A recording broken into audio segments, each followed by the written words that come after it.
Sometimes it's hard to tell whether a behavior problem is coming from some biological problem. In fact, there are three causes for behavioral problems in children. I'm going to explore those with you so you can help take this apart a little bit as you're working with children. One of the causes of behavioral problems is biological. That is, the child has ADHD. That's a brain issue that's going on, or a child has some other problem like autism or something like that that's affecting them. It's a biological challenge, or sometimes it's the biological challenge is a child's hungry or a child is tired. And because of those things, we see eruptions in their behavior. So we have to keep that in mind. A second reason why a person has behavioral problems is because of some pattern of reacting to life situations. Sometimes it's a post-traumatic stress that a child is experiencing in regards to either one past event or many past events.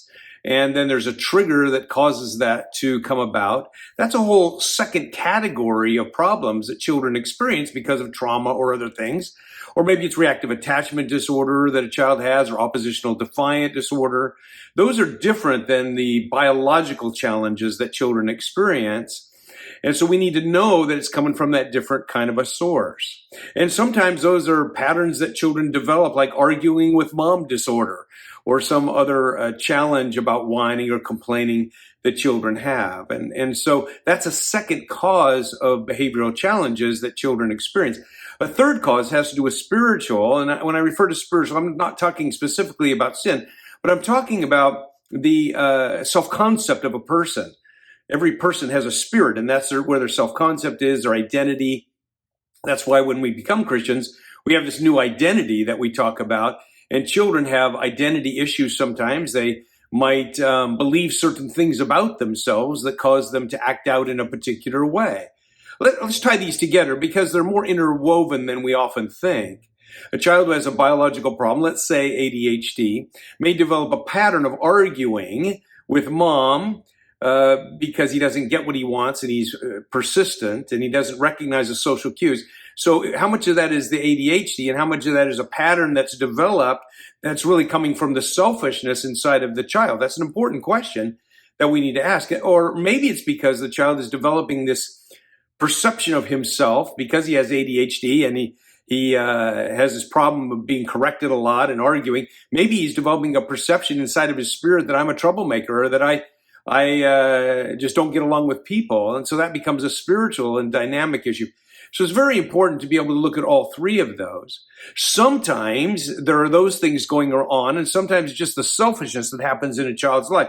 Let me read what Paul said about his selfishness. He said this in Romans 7:18 and 19. For I know that good itself does not dwell in me, that is in my sinful nature. For I have the desire to do what is good, but I cannot carry it out. For I do not do the good I want to do, but the evil I do not want to do, this I keep on doing. So there's sometimes when just the sinful nature comes out and there's this selfishness that takes over our lives. So when we recognize that there are all these different options, it makes our decision making much more important as we're parenting children. The beautiful thing about a heart-based approach is that we can address all of those things. Our solutions that we use in a heart-based approach help children with ADHD develop obligation in their heart so that the obligation, this internal sense I need to, overcomes the impulse that they're experiencing. So sometimes what we're trying to do is really work with a biological challenge a child has, but we don't always have to do it with a biological solution. Sometimes parents think that, oh, my child has this biological problem. I need to then resort to a medical doctor to get help. And although that may be true and may be helpful, I just want you to know there are heart-based solutions that can help a child who has some biological issues. If the pattern is just this habit of relating, we don't want to blame it on their challenge that they have as a biological problem. We want to address it as the selfishness that has developed in their life. So we're going to work on this on a number of different levels, but a heart-based approach is the best way to approach these challenges.